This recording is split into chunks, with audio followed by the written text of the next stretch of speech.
in sin. You see, Hebrews 11 verse 4 says these words.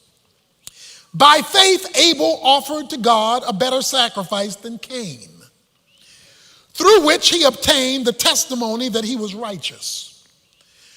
God testifying about his gifts, and through faith, though he is dead, he still speaks. We now want to talk about the faith of Abel. And Abel is going to teach us today what it means to worship by faith.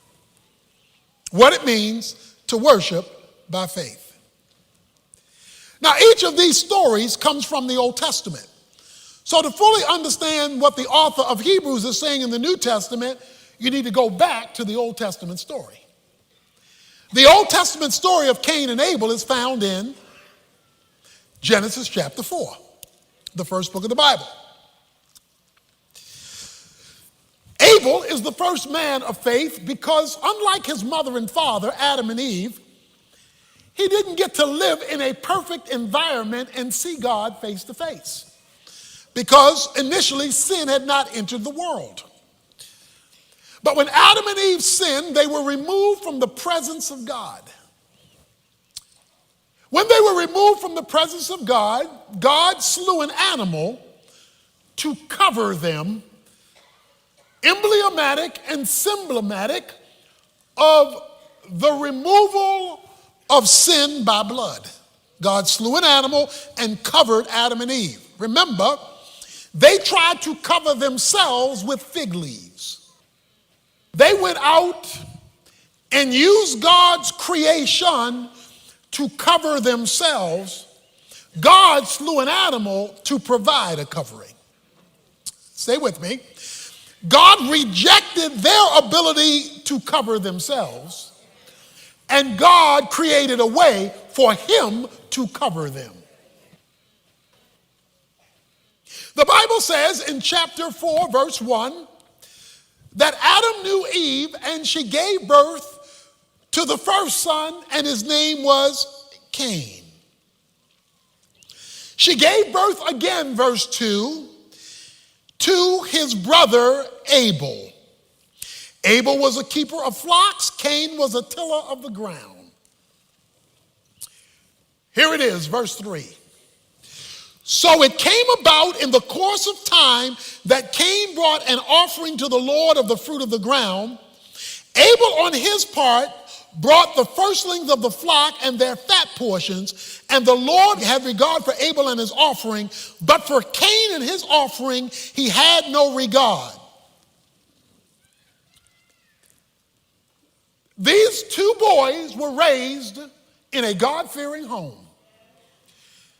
They were not raised by parents who were not sure that God was real, because Adam and Eve grew up or were married by God. They were created by God. They walked with God in the cool of the day. So they were not raised in an atheistic environment. They were raised in a theistic or God-oriented environment. And guess what Adam and Eve taught their boys? She taught them, you got to go to church. She taught them about worshiping God. It says in the course of time, verse 3, Abel and Cain brought an offering to God. That meant there was a prescribed time for worship in the course of time.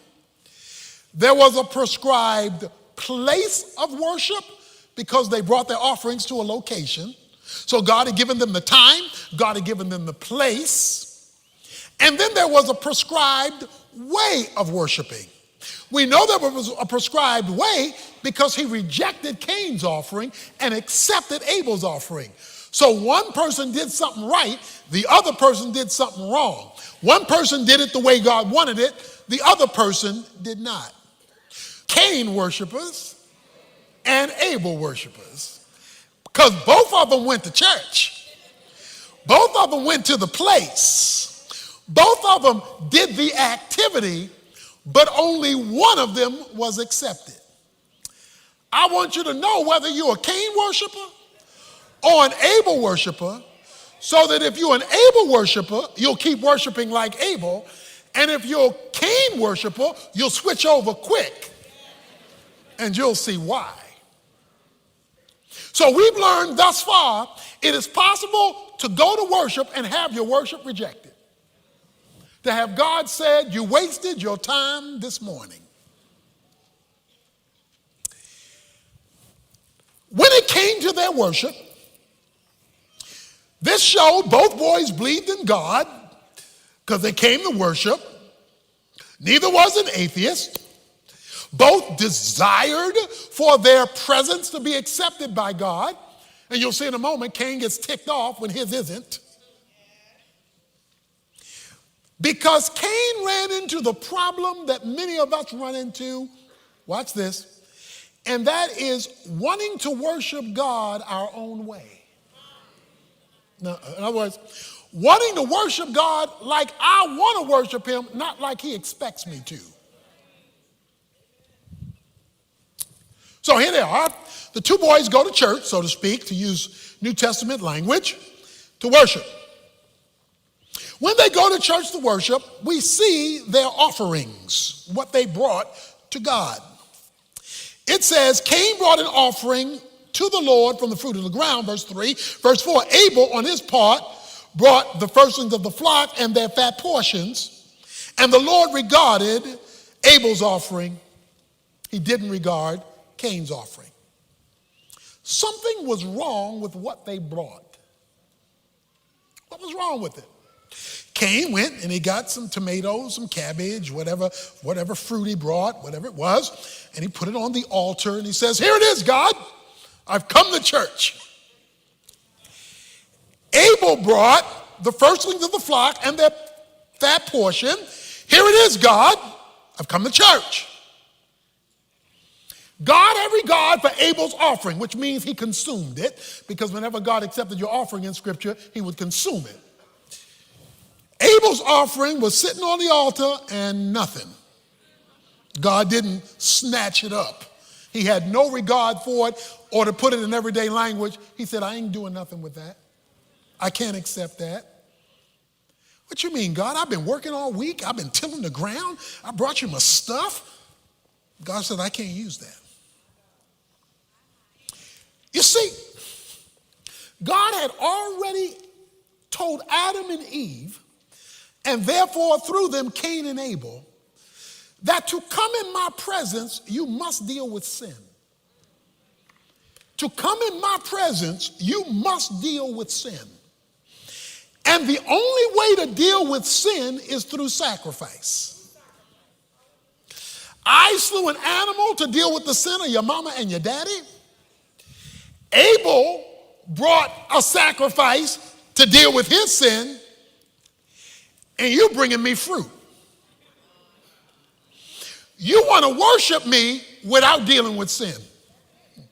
You want to come into my presence without dealing with your rebellion or whatever it is in your life that keeps you estranged from me. You just want to show up at church, skip sin, and want me to be happy. I cannot regard your offering if accompanied with your church attendance is your refusal to recognize and want to address my way, sin. Brothers and sisters, the whole reason Jesus died on the cross was because of our sin and our need for atonement. You worship without atonement, and your worship is not regarded. That is why we center our worship on Jesus Christ, because he is the sin bearer.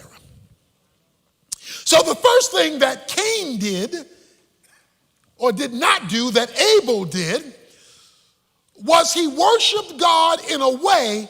Of courses featuring compelling video and audio teaching by Dr. Tony Evans.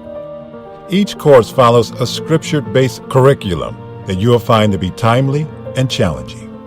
Course topics range from exegetical deep dives and book studies to building a family with a kingdom mindset. Choose the content that's right for you, on your terms, and engage in valuable discussions with other students via the community dashboard. This course is for your implementation. well-being of your community. Life is busy, but Bible study is still possible. The Tony Evans Training Center. Explore the kingdom, anytime, anywhere. So the first way to be a Cain worshiper is to not believe God enough to give him what he asked for, and you insist on giving him what you want. What you just said was, you're a liar, I can't trust you, but I'm in church. God's integrity has been challenged in worship. There's a second thing they did. It says, Abel brought the firstlings of the flock and their fat. All it says about Cain is he brought an offering. That's all it says. He brought an offering. But it says about Abel, he brought the firstlings of his flock and their fat. He didn't give God junk and leftovers. Firstlings meant the head one, chief one of the flock. The fat meant he found something juicy. Found something with a lot of blubber on it to offer up to God. Cain showed up, and his worship was rejected because it was not a worship that was based on faith. By faith, Abel offered his sacrifice. Cain had all the looks of reality.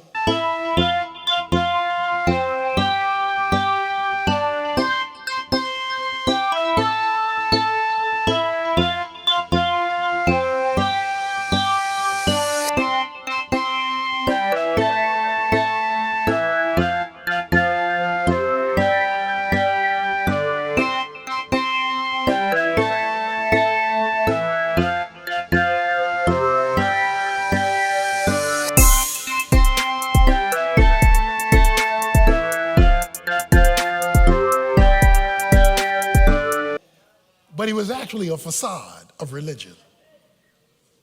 The offering of Cain lies there. And God says, unacceptable. Something happened. Watch this now. Watch this. This is deep. This is deep. Verse 5. But for Cain and for his offering, why? Because your offering is never detached from you. The Cain and his offering, because God is seeing your seriousness by what you display with your time, talents, and treasures. So Cain, here it is, you don't want to miss this, folks. Verse 5 says of Genesis 4, but Cain became very angry and his countenance fell. Okay, stay with me here. Cain became extremely angry, very angry, ticked off, and his countenance fell. He became angry and depressed. Okay? He is depressed, all because his worship was off. God didn't regard his worship, so his emotions went crazy. Verse 6 of Genesis 4, then the Lord said to Cain, God's talking to Cain because Cain is emotionally down. Why are you so angry? Why are you mad, boy? And why has your countenance fallen? Why are you so depressed? Okay, verse 7. If you do well, will not your countenance be lifted up? The reason why you're so depressed, you ain't doing right. You're not doing right. Well, what did the boy do wrong? Not worship right. He didn't do right because he didn't worship right. He didn't address sin. He wanted to give God just what he wanted to offer God. His emotions took over and began to dominate him. And God wasn't going to fix it until he changed his worship. Verse 7, if you do well, will not your countenance be lifted again? You're going to smile again? And if you do not do well, if you don't change what you're doing, sin is crouching at the door, and its desire is for you, but you must master it. Oh, no, he didn't go there. He says,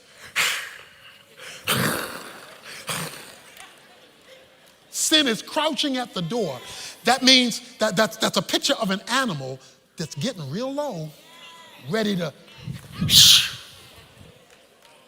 Okay, walk with me now. Your worship not right, Cain. Your not right worship has affected your emotional stability. So now you're mad all the time, and now you're depressed because your countenance is falling.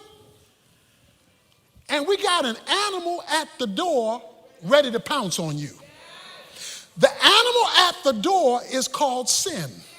He calls sin like an animal crouching. He gives it a personality. He says, this thing called sin is crouching at the door. But wait a minute. I thought you already sinned when you worship. Well, yeah, you did. You sinned against me when you worship because you gave me junk worship. But I'm talking about a person called sin because it can crouch, it can leap, okay? A personality called sin. In other words, something's getting ready to eat you up. Sin is crouching at the door. This lion, tiger, is getting ready to pounce on you, and he gonna eat you up. Okay, let's go back. Let's start again. You messed up worship. May God say, I can't do nothing with that, which causes you to be angry and depressed. When you get angry and depressed, sin has got an open door that it didn't have before to now dominate you, jump on you, and eat you up. It all showed up because your worship was wrong, your emotions got wrong, so your spirit got wrong, and now you're under the control of sin. It's dominating you, controlling you, all because your worship was off. It all started because you got detached from a God who couldn't use the junk you were throwing his way. And God says, I'm not going to change it until you change. Change what? I don't have the power to change. No, change your worship. In Hebrews chapter 11, verse 4, that though dead, he speaks. Abel speaks, though dead. Cain is ticked off in Genesis chapter 4, and he finds his brother and kills him in verse 8. Well, wait a minute, watch that now. Even though dead, Abel speaks. So if Abel's dead and he talking, he's still alive. Okay? So he died, but he's still living because he's talking. So Abel is now talking. What does Abel have to say? Abel said, God says to Cain, where's your brother, verse 9? His brother said, I don't know where my brother is. I'm not my brother's keeper. God says to Cain in verse 10, the voice of your brother's blood is crying to me from the ground. Me and your brother having a talk. You're not going to tell me where he is, but we've already had a conversation about his location. He is having a conversation with God. Now watch this. Cain's life from that point on would become a lifetime of misery. He says, you're going to wander the earth, and I'm not going to let nobody kill you. I'm going to let you live the rest of your life miserable. Folk who are going to want to kill you, I'm going to block them from killing you because I want to let you live in a living hell. Anybody in here living in a living hell all because your worship was off? You're not going to die. You're going to live. And you're going to wonder. And he says, this is too much for me. But in the book of Hebrews, it says, though dead, Hebrews 11 verse 4, watch this, Abel still speaks. But that's in the New Testament. That's you and me. So what is he trying to tell you and me? Because he's still talking. The next to the last book of the New Testament is the book of Jude. Jude only has one chapter. And the one chapter in Jude, around verse 11, talks about the way of Cain. Talks about the way of Cain. Abel still speaks, Hebrews 11:4. Jude, the way of Cain. Cain created a chain reaction. His chain reaction is false religion. False religion is coming to God like you please, not like he requires. False religion. People who don't go to heaven are going to heaven, many of them, while coming to church. Now, I hope that's nobody in here, but you could be coming to church but not going to heaven.